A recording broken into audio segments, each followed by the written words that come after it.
महाराज जी, जब हमें मालूम हो कि हमें कोई अपना मानसिक रूप से या आर्थिक रूप से नुकसान पहुंचा रहा है, जिससे हमारी मन की शांति भी भंग हो रही है, तो ऐसी परिस्थिति में प्रभु का नाम लेना थोड़ा सा मुश्किल पड़ जाता है। नहीं, मुश्किल नहीं, जरूर लीजिए। और वो तुम्हारे कर्म का फल भुगता रहा है तुमको, नवीन कर्म नहीं कर रहा है।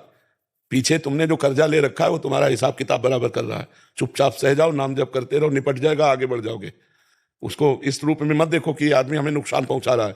नहीं, जो हमने पीछे कर्म बिगाड़े थे, ये आदमी उसका हिसाब दे रहा है हमको। हे भगवान, मैं आपके द्वारा दिए हुए विधान से संतुष्ट रहूंगा, इतना बल दीजिए कि मैं सह जाऊं। बकाया कोई बच्चा ऐसे किसी को कोई दुख नहीं पहुंचा सकता, ध्यान रखना। अपना पुत्र हो या शत्रु हो, यदि आपकी हानि कर रहा है तो आपका पूर्वजन्म का हिसाब निपटा रहा है। नहीं तो मित्र बनकर सहयोग कर सकता था।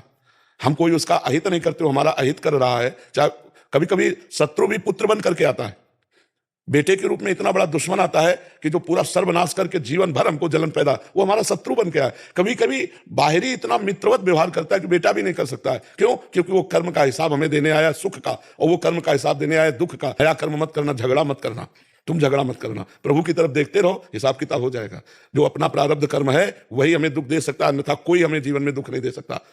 और जब हमारा प्रारब्ध कर्म है तो हम कहीं भी भाग के जाए, वो नया रूप रख लेगा, नया दुश्मन बन जाएगा और हमें दुख देने लगेगा। बात समझ लो बच्चा, जहां जाओगे वहां भोगना पड़ेगा। तो क्या करो, यही भोग कर नाम जप के द्वारा उसको काट दो और आगे बढ़ जाओ। खूब नाम जप करो। उस समय जब तुम्हारी हानि कोई कर रहा हो, तुम्हें नीचा दिखा रहा हो, जब कोई तुम्हारे मारने का प्लान कर रहा हो, तो बस भगवान के सामने, बस भगवान, सब कट जाएगा, सब नष्ट हो जाएगा। हरि स्मृति सर्व विपद विमोक्षणम, भगवान की स्मृति सब कुछ ठीक कर देती है। तो नाम जप करते रहना।